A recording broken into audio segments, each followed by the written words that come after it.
সকলকে আমার আনন্দিত জয়গুরু।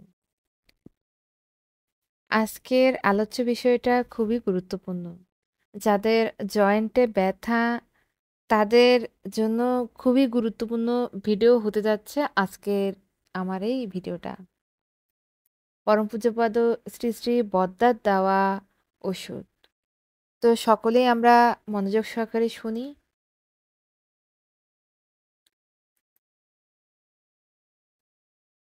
শরীরের হাড়ের জয়েন্টের ব্যথা। কৈলাসহর মহকুমা অফিসে কর্মরত ছিলেন উদয়পুরের মাখনচন্দ্র দাস দা। সদ্য বিবাহিত জীবন। দুই পায়ের গোড়ালিতে জয়েন্টগুলোতে প্রচণ্ড ব্যথা।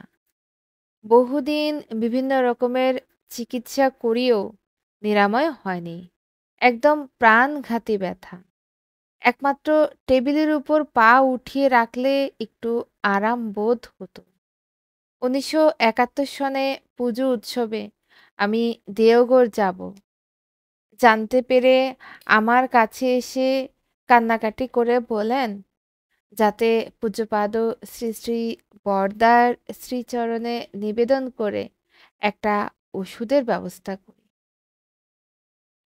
আমি দেওঘর গিয়ে তার কথা নিবেদন করি।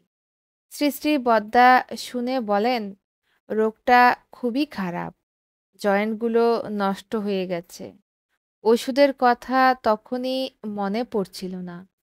মনে পড়লেই বলে দেবেন বলে জানালেন পূজ্যপাদ শ্রী শ্রী বরদা। ইতিমধ্যেই ভক্ত সমাগমে আশ্রম পরিপূর্ণ। শ্রী শ্রী বদ্দা অজস্র সমস্যার সমাধান দিয়েই চলছেন। এদিকে আমারও রিটার্ন টিকিট কাটা হয়ে গেছে, পরের দিনই যেতে হবে। এত ভিড় যে কাছে যাওয়া দুরূহ। হয়তো ভুলে গেছেন এমন অবান্তর চিন্তা মনে জেগেছে, কিন্তু ওষুধের নাম আমাকে নিয়ে যেতেই হবে। ভিড় ঠেলে একটু এগিয়ে যেতেই হবে। ভিড় ঠেলে একটু এগিয়ে যেতেই আমার প্রতি তার কৃপাদৃষ্টি পড়ে। সামনে যেতে ইঙ্গিত করেন, সবাই রাস্তা করে দেয়।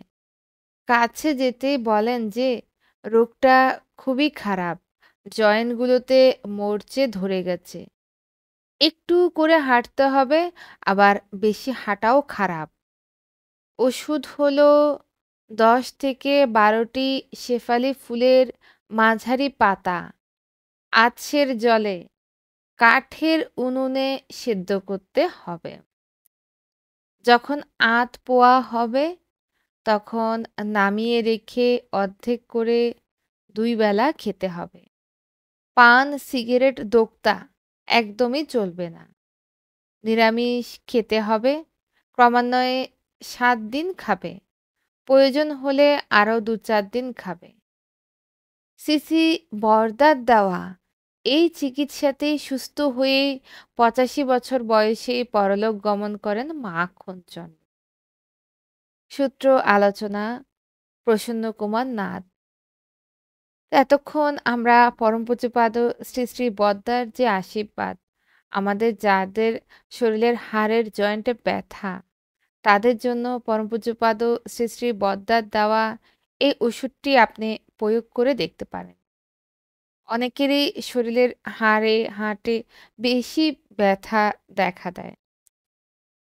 তাদের জন্য আজকে আমার এই আলোচনাটা খুবই গুরুত্বপূর্ণ। পরিশেষে প্রত্যেকের মঙ্গল প্রার্থনা করে আমার ইষ্ট প্রসঙ্গ এখানেই শেষ করছি। সকলকে আমার আনন্দিত জয় করুন।